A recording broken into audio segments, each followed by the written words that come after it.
Happy Tulip Tuesday. This is the day we share timely tips for the tulip bunch. Today, talking about straws.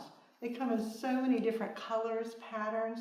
You can do plastic, obviously waterproof, or you can do paper, which gives you even more patterns.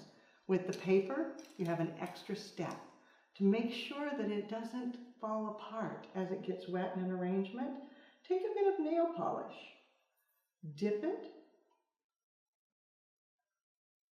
and then let it dry.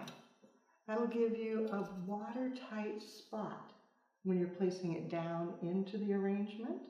You want to do this a little bit before, so you give it time to dry. Make sure they don't touch.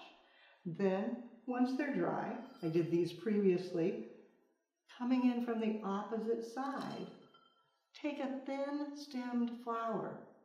Crispidia is fabulous, and you can just set it right down into the foam or floral netting, whatever you want to use.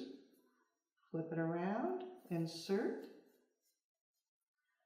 adding that little decorative accent, pulling it in, then cover the base with fresh flowers.